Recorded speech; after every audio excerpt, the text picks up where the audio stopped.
Hey guys, welcome back to my channel. If you're new here and love crafting tutorials, reviews, tips, and tricks, then make sure you're subscribed to my channel and tap the bell to be notified when videos are posted. For today's video, I'm going to show you guys how to sublimate a glass can with the Cricut Mug Press. All of the tools and supplies that I'll be using, I will be listing them down in the description below, so make sure you check those out. Alright guys, let's get started.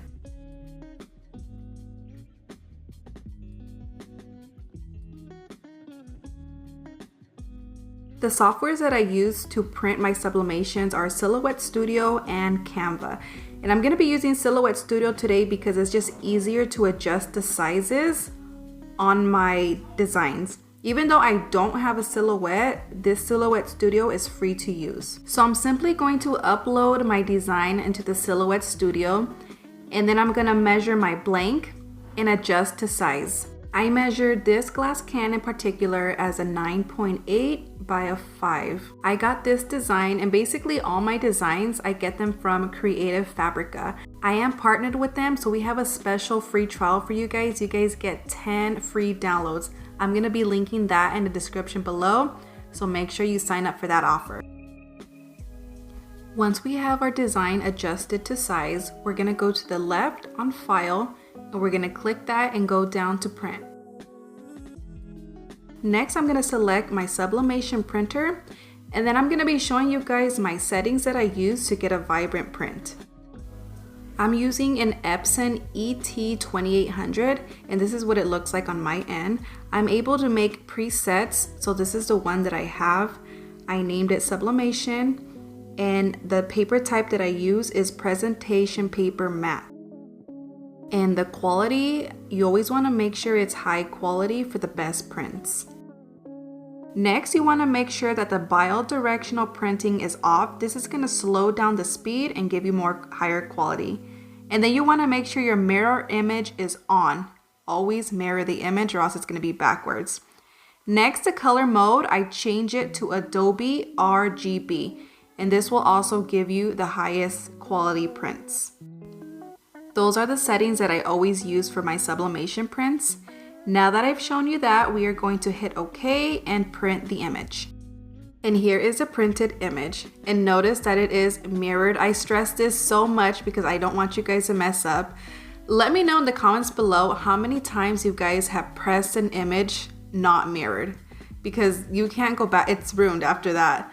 I've done that before with HTV only, luckily not sublimation. But with HTV, you're able to remove it. But with sublimation, like once you press it wrong, that's it. This blank glass can that I'm going to be using is from the stainlessdepot.com. I actually have a special link for you guys. You guys get 20% off your purchase of $30 or more, so make sure you take advantage of that. This one right here is a shimmer sublimatable mug. So notice that it does have like a purpley shimmer to it, and anything shimmery or glittery, I love it.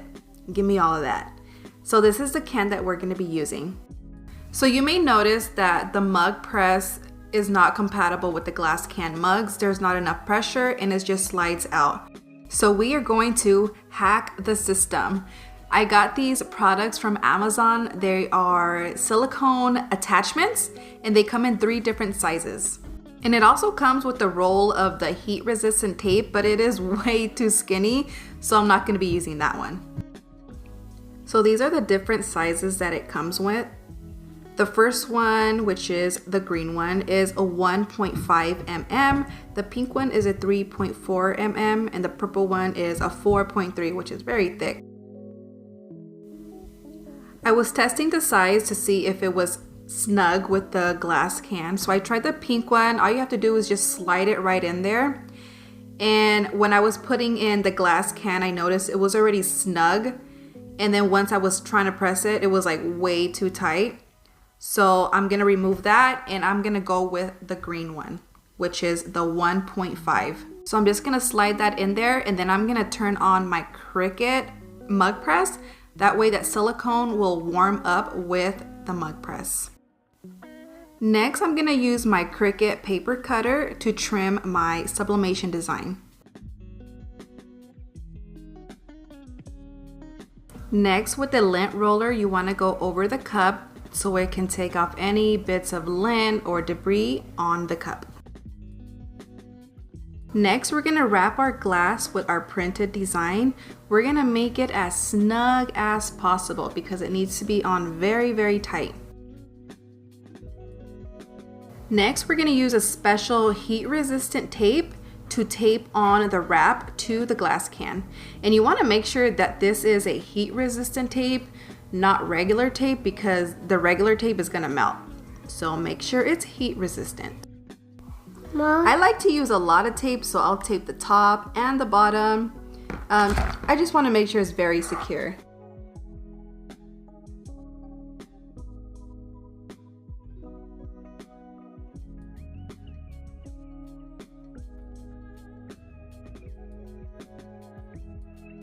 Now that I'm done taping my cup and the light of the Cricut press is green, that means it's ready to press. When you're pressing your glass can, you want to make sure that the seam is away from that opening in the front. Also, I didn't put the glass can all the way to the bottom because it has like a metal plate there, and then something about the metal plate and the glass, I've heard stories about the glass breaking, so I just had it floating above that metal plate. You want to set your timer for 4 minutes, and after that you're going to rotate it 90 degrees and press again for another 2 minutes. After those 2 minutes are up, we are going to flip the cup upside down and press for another 3 minutes. And you always want to make sure that you're using some silicone gloves, some heat resistant gloves, because the glass gets very, very hot, and I burned myself so many times. Always just be careful, use gloves. And we're gonna put the cup like a quarter of the way down because that's what was sticking up. Next, after those 3 minutes are up, we're gonna open it and rotate it 90 degrees and press for 2 minutes. Once we're finished with our last press, we are going to place our cup on a heat-resistant surface. So I'm just using that other piece of that silicone that we had from earlier. I don't want to put it on the table because it's gonna burn. So make sure you put it on a heat-resistant surface.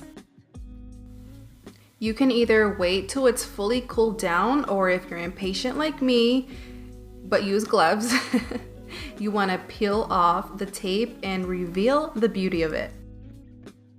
By looking at how faded the paper is, you can really tell that the ink transferred well to the cup. Now that we're done with the cup, I'm gonna roll that other piece of that pink silicone that I had. I'm gonna put it inside the cup, that way we get a better view of how it turned out. And like always, here is the finished look. I just love how this came out, and all the designs from Creative Fabrica are just amazing. Don't forget to take advantage of the 10 free downloads linked in my description. I did notice a little ghosting on one of the top leopard spots, and this may have been because my wrap was a little oversized, but I'm still learning and I'm sharing all my tips with you guys and everything that I've learned so far. If you have any sublimation tips, please let me know down in the comments below. I'll see you guys on the next one. Bye!